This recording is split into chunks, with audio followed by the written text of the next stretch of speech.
जारी निगरानी एवं गुप्त अपराध प्रवृत्ति की जानकारी देने के निहितार्थ चौकीदार दफादार की नियुक्ति की जाती है। उनके कमजोर आर्थिक स्थिति एवं दक्ष कार्य प्रणाली को देखते हुए पूर्ववर्ती सरकार ने इन्हें चतुर्थ वर्गीय सरकारी कर्मचारी का दर्जा देकर सराहनीय कार्य किया है। अन्य कर्मचारी की तरह मृत्यु के उपरांत इनके आश्रितों को अनुकंपा के आधार पर नौकरी देने का प्रावधान किया गया है।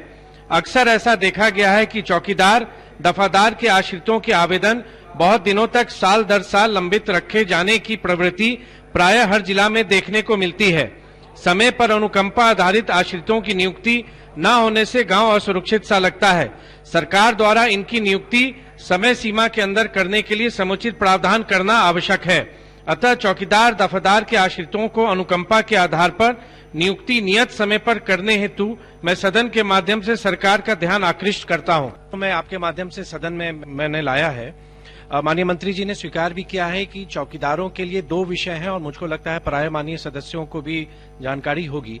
एक जो मृत्यु के बाद अनुकंपा और दूसरा राज्य सरकार ने 2014 जिसका माननीय मंत्री जी ने जिक्र किया कि जो अगर स्वैच्छिक सेवानिवृत्ति लेते हैं तो उनके यहाँ उनको भी एक प्रावधान है कि आप अपने यहाँ किसी आश्रित को चाहें तो आपका स्थान वो ले सकते हैं। मेरे पास बहुत सारे उदाहरण ऐसे आए हैं जो मधुबनी जिला के हैं जिनमें ये देखा गया है कि एक लंबी अवधि बीत जाने के बाद भी क्योंकि जो प्रक्रिया है जैसे जिला में अनुकंपा समिति की बैठक होनी है जो जिलाधिकारी की अध्यक्षता में होती है वो बैठक होती नहीं रहती है। बहुत बार ये भी देखा गया है बैठक हुई लेकिन प्रोसीडिंग पर सिग्नेचर नहीं हुआ, जिलाधिकारी का कहीं ट्रांसफर हो गया।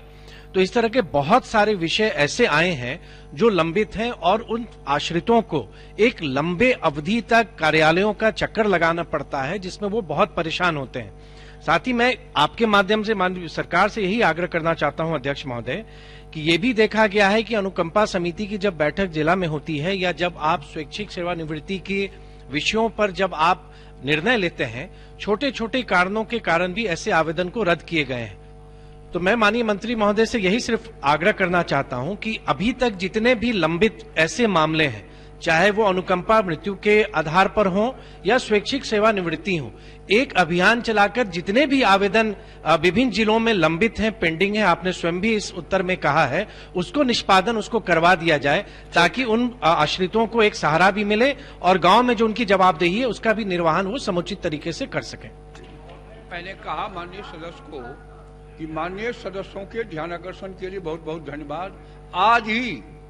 आज ही निर्देश दिया गया है कि अविलंब जितने भी पेंडिंग मामले हैं सबका निष्पादन जिला पदाधिकारी।